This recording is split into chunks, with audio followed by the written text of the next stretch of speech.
Bismillahirrahmanirrahim. Assalamualaikum warahmatullahi wabarakatuh. Perkenalkan, kami mahasiswa Universitas Negeri Makassar, program studi Pendidikan Teknologi Pertanian Fakultas Teknik. Di sini kita akan membahas tentang permasalahan remaja dan implikasi dalam pendidikan. Pertama-tama saya ucapkan terima kasih kepada Bapak Profesor Dr. Muhammad Rais SPDMT selaku dosen pengampu mata kuliah perkembangan peserta didik yang telah memberikan kesempatan kepada kelompok kami untuk memaparkan materi. Baik, sebelum kami mulai, izinkan saya memperkenalkan anggota kelompok saya, di mana ada Sheila Latif Arfa, saya sendiri selaku moderator, Latifah Salihani sebagai pemateri pertama, Astrianti sebagai pemateri kedua, Hardianti sebagai pemateri ketiga, Aziza Ulianisa sebagai pemateri keempat, Muhammad Fadil Maulana sebagai pemateri kelima, Syifa Amira Diniati sebagai pemateri keenam, dan Lukmanul Hakim sebagai pemateri terakhir.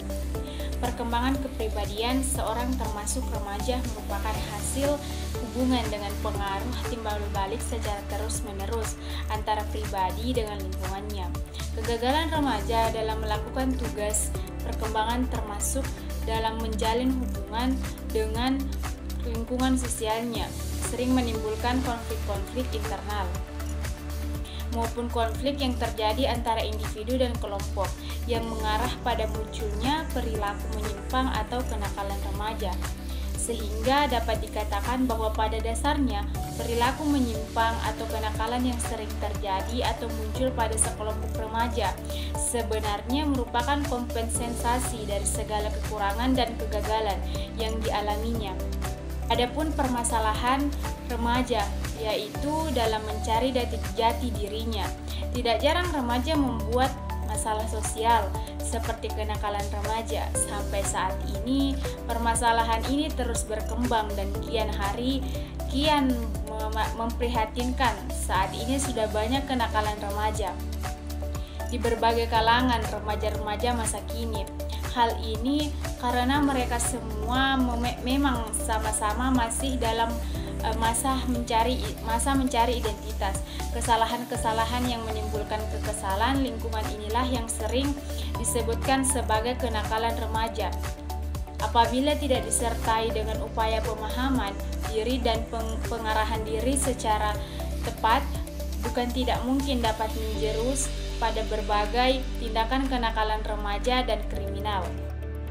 Gunawan 1989 merangkum beberapa karakteristik remaja yang dapat menimbulkan berbagai permasalahan pada diri remaja, yaitu adanya perasaan kosong akibat perombakan pandangan dan petunjuk hidup, adanya sikap menentang dan menentang orang tua. Pertentangan di dalam dirinya sering menjadi pangkal penyebab pertentangan dengan orang tua. Kegelisahan karena banyak hal diinginkan tetapi remaja tidak sanggup memenuhi semuanya. Senang bereksperimentasi, senang bereksplorasi, mempunyai banyak fantasi, khayalan dan bualan. Kecenderungan membentuk kelompok dan kecenderungan kegiatan berkelompok. Problem remaja. Masa remaja ditandai dengan adanya keinginan untuk bergaul dan diterima di lingkungan sebayanya atau pergrup. Adanya penolakan dari pergrup dapat menimbulkan frustasi dan menjadikan dia sebagai seorang yang isolated dan merasa rendah diri. Isu-isu dari kenakalan remaja seperti narkoba, pencurian, balapan liar, tawuran, bullying, dan masih banyak lagi.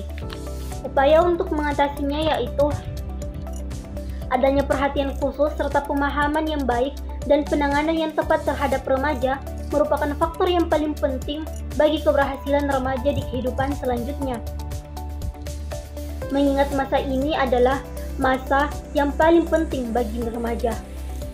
Selain itu, perlu juga kerjasama yang dilakukan antara remaja itu sendiri, orang tua, guru, maupun orang-orang yang terkait agar perkembangan remaja itu bisa terarah, sehat, dan bahagia.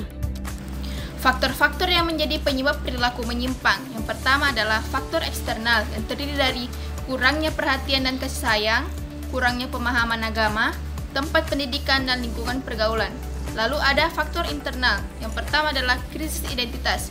Krisis identitas ini terjadi karena di umur remaja mereka akan mengalami perasaan untuk membutuhkan pengakuan dari lingkungannya, serta adanya identitas peran yang mulai dijalankan. Lalu yang kedua adalah kontrol diri yang lemah. Di masa transisi, mereka masih belum bisa mengatur emosi dan kemampuan diri dengan tepat, belum bisa sempurna membedakan mana tingkah laku yang dapat diterima dan tidak di lingkungan masyarakat. Mencegah dan mengatasi perilaku menyimpang.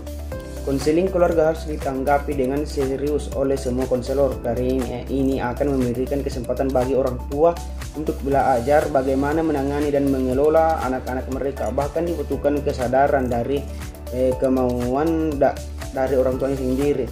Yang kedua, orang tua harus memantau apa yang ditonton anak-anaknya di televisi dan smartphone, karena ada banyak hal negatif yang ditayangkan. Yang ketiga, pemerintah dapat melakukan undang-undang terhadap perilaku menyimpan di sekolah menengah, termasuk andil dalam mengawasi tayangan di televisi dan media. Ini dapat menghalangi siswa untuk terlibat dalam perilaku yang merusak akademik mereka. Yang keempat, menjalin kedekatan dengan remaja supaya memahami perubahan yang mereka alami selama periode transisi. Implikasi permasalahan remaja dalam pendidikan. Memperhatikan permasalahan yang mungkin timbul dalam kehidupan masa remaja. Sudah jelas, kata Conger 1979, pemahaman dan pemecahannya harus dilakukan secara interdisipliner dan antar lembaga. Meskipun demikian, pendekatan dan pemecahannya dari pendidikan merupakan salah satu jalan yang paling strategis karena bagi sebagian besar remaja bersekolah dengan para pendidik, khususnya guru. Mereka itu paling banyak mempunyai kesempatan berkomunikasi dan bergaul. Di samping itu, melalui bentuk-bentuk pendidikan secara formal tersebut, kiranya dapat pula diadakan diskusi atau panel atau ceramah tamu tentang pendidikan jenis sex education, bahaya-bahaya dari perilaku penyimpang dalam pembahasan kehidupan seksual atau masturbasi, onani, prostitusi, dan sebagainya. Diusahakan terciptanya suasana dan tersedianya fasilitas yang memungkinkan terbentuknya kelompok-kelompok perkumpulan remaja yang mempunyai tujuan-tujuan dan program-program kegiatan yang positif, konstruktif berdasarkan minat, keolahragaan, kesenian, keagamaan, hobi, kelompok belajar atau seperti diskusi yang diorganisasikan oleh mereka sendiri dengan guidance dari para pendidik sepertinya. Dan yang kedua, pertemuan dan kerjasama antar lembaga yang mempunyai tugas dan kepentingan yang bersangkutan dengan kehidupan remaja secara rasional.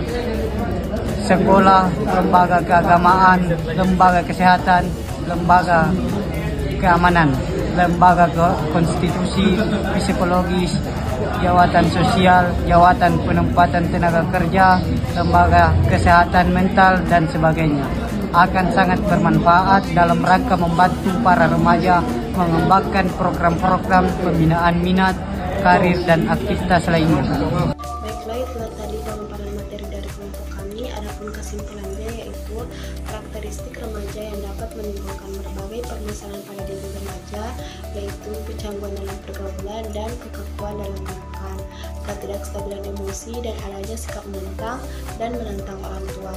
Pertentangan di dalam dirinya sering sekali menjadi pangkal penyebab pertentangan dengan orang tua dan orang lain. Penyebab perilaku menyimpang pada remaja ada dua faktor utama, yaitu faktor internal dan faktor eksternal. Meskipun demikian, pendekatan dan pemecahannya dari pendidikan merupakan salah satu jalan yang paling strategis, karena sebagian besar remaja bersekolah dengan para pendidik, khususnya guru mereka itu paling banyak mempunyai kesempatan berkomunikasi dan bergaul. Di antara usaha-usaha pembinaan, sekurang-kurangnya untuk mengurangi kemungkinan tumbuhnya permasalahan tersebut di atas, dalam rangka kegiatan pendidikan yang dapat dilakukan para pendidik umumnya dan para guru khususnya.